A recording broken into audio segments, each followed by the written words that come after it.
गति को क्या कहा जाता है? वेग।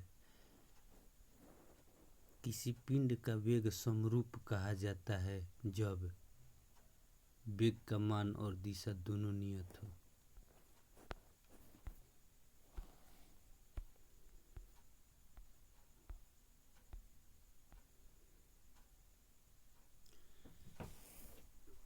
चाल, दूरी और समय का सही संबंध क्या है? S बराबर d/t होता है। तत्कालिक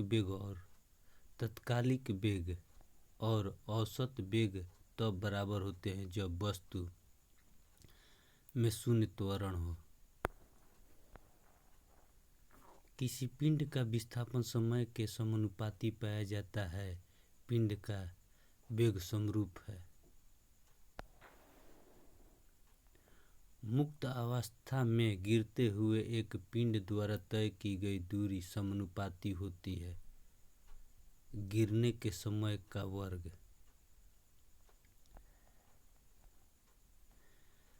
पाँच केजी की वस्तु पर 40 न्यूटन के बल को लगाने से प्राप्त त्वरण निम्न में होगा।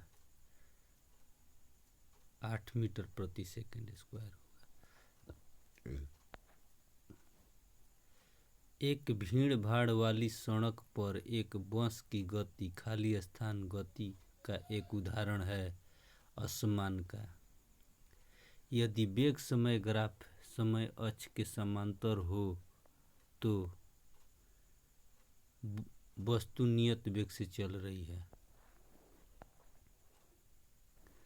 नीचे दिए गए वेग समय ग्राफ का कौन सा भाग शून्य त्वरण को प्रदर्शित करता है? BC।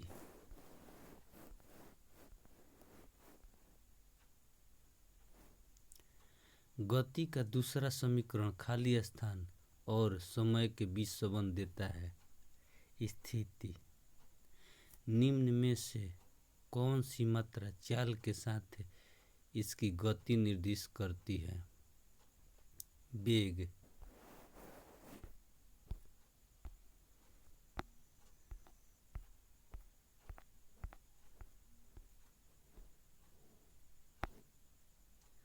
एक निश्चित दिशा में बढ़ रही वस्तु की गति को वैज्ञानिक शब्दावली में किस पद के रूप में जाना जाता है? वेग। वेग में परिवर्तन या लगने वाला समय त्वरण। एक समान तल वाली सीधी सड़क पर नियत त्वरण पर दौड़ने वाली कार के संबंध में इनमें से कौन सा कथन सत्य है? कार का वेग निरंतर बदल रहा है। जब कोई वस्तु एक समान गति से गति कर रही हो तो इसका त्वरण क्या होगा? शून्य। खाली स्थान का उपयोग एक वस्तु की समग्र गति का वर्णन करने और किसी दिए गए समय पर इसकी प्रारंभिक स्थिति के संदर्भ में अंतिम स्थिति का पता लगाने के लिए किया जाता है। दूरी और विस्थापन। वेग और समय का गुणनफल प्रदान करता है विस्थापन। यदि किसी वस्तु द्वारा तय की गई दूरी शून्य है तो वस्तु का विस्थापन कितना होगा? शून्य होगा। एक वस्तु को ऊपर की ओर फेंका जाता है। यह 10 मीटर की ऊंचाई तक जाती है और फिर फेंकने वाले के पास वापस आ जाती है। वस्तु का वास्तविक विस्थापन शून्य है। विस्थापन की परिवर्तन के दर को खाली स्थान कहा जाता है वेग। यदि कोई वस्तु समान समय अंतराल में असमान दूरी तय करती है तो इसे कहा जाता है असमान गति।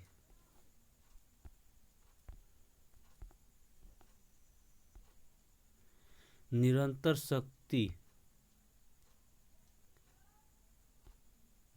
शक्ति प्रदान करने वाली किसी मशीन के द्वारा कोई पिंड एक सरल रेखा में चलाया जाता है। t सेकंड में पिंड द्वारा तय की गई दूरी निम्न के समानुपाती होती है। t के पावर 3/2। जब एक पर्यवेक्षक के सापेक्ष समय के साथ वस्तु की स्थिति लगातार बदलती जा रही है तो कहा जाता है कि वह गतिशील है। किसी वस्तु का त्वरण इसके खाली स्थान में प्रति इकाई समय में हुआ परिवर्तन वेग। निम्नलिखित में से कौन सी एक वेक्टर की मात्रा है? वेग फ्रेम के संदर्भ में जो समय का फंक्शन है, एक वस्तु की स्थिति में परिवर्तन की दर क्या है, उसे क्या कहा जाता है? वेग। समय के साथ किसी वस्तु का वेग दिखाने वाले ग्राफ को कहा जाता है वेग समय ग्राफ। शून्य त्वरण का अर्थ है वस्तु का वेग स्थिर है। धनात्मक त्वरण का अर्थ है वस्तु का वेग बढ़ रहा है। गति का द्वितीय समीकरण है s बराबर ut प्लस हाफ at²। शून्य से स्वतंत्र रूप से गिरने वाली वस्तु में है समान त्वरण होता है। खाली स्थान वह भौतिक राशि है जो कभी भी ऋणात्मक नहीं हो सकती है। दूरी